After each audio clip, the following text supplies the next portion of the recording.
It's been a few days since the last time we've met and seen each other. Explain to me how you've been and how those days have been. The past few days haven't been my worst days. Of course, I've been working late, so that's pretty much it. How's the drinking? I haven't been drinking this as much, you know.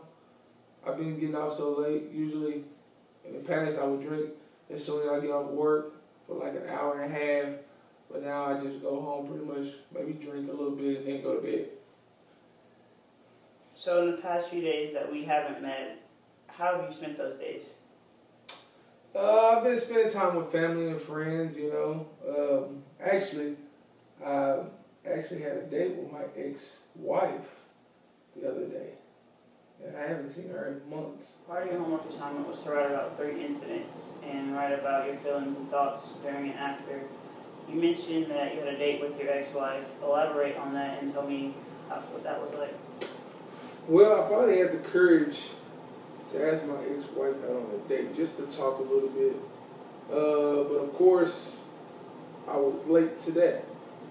I was about 15 minutes late. I mean, I guess it was a big deal. But we started to, when I got there, she looked like she was kind of agitated. You know, maybe it was because I was 15 minutes late. But the reason why I was 15 minutes late is because of my job.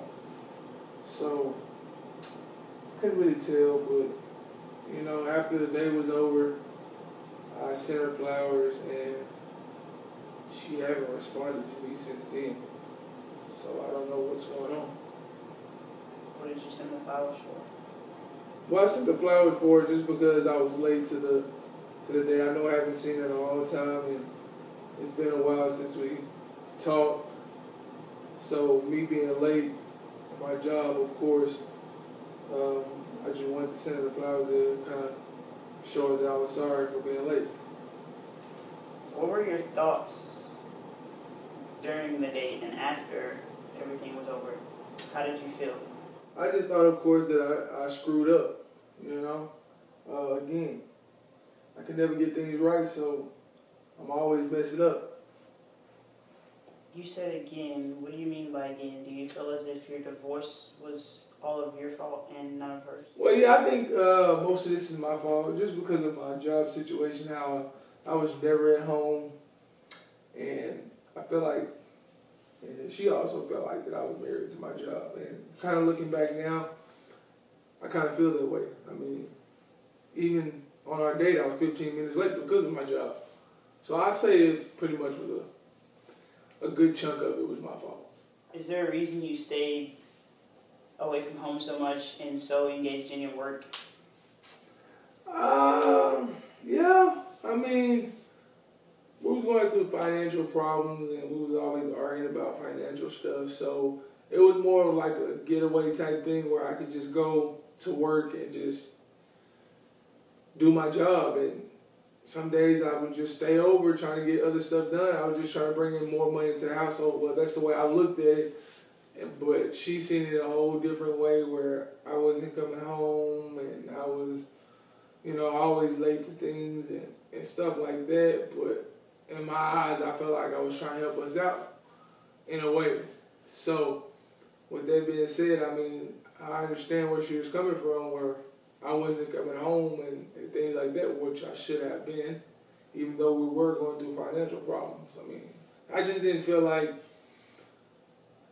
I felt like, you know, instead of being home doing all the arguing, I could just stay at work and do work.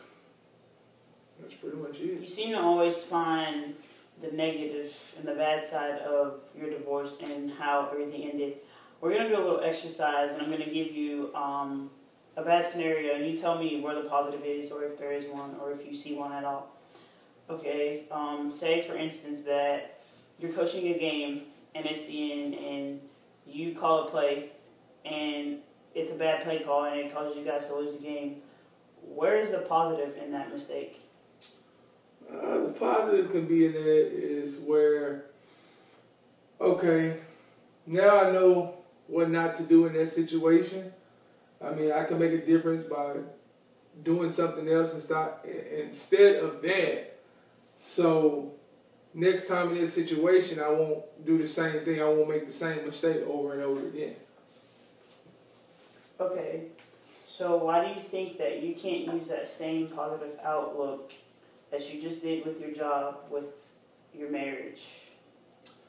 I really don't know. I really didn't see that, to be like a positive, in our relationship. I mean, just one of those things that you don't really just think about. But now that I kind of sat here and talked about it, I mean, I can see where it could be a positive, trying to make that adjustment, kind of like on the fly. When things are going bad, maybe I can change things and do the right thing next time. Technically, losing the game wasn't a positive situation, but you were able to see the positive in that. Why can't you do that with your mistakes in your marriage? Well, I never thought of it that way also, but, being a coach, and coaches have to learn how to adapt to a situation. And maybe now, if I never thought about using a coaching method in my marriage, but now I think, I can actually use some of my coaching methods in my marriage. Just like what I told you earlier about, making pretty much an audible on the next time I come in this situation. I can change and not use that same game plan pretty much and do something else. So maybe if I kind of use my coaching stuff in my marriage, it might work. It wouldn't hurt to try. It wouldn't hurt to try. My next homework assignment for you for the next time we meet is I want you to write about 2 negative incidents that has nothing to do with work, that you find the positives in, and when you come back, we'll talk about them. But for now, I want you to try to change your thought process and the negative thoughts that you have about it all being your fault and that there's no way you can fix it. Because like the exercise we did with the job, you were able to see the positive in that. So there's positives in every situation if we aren't so quick to just look and see how bad the situations are. So next time you come, we'll discuss the homework assignment. But for now, have a good week.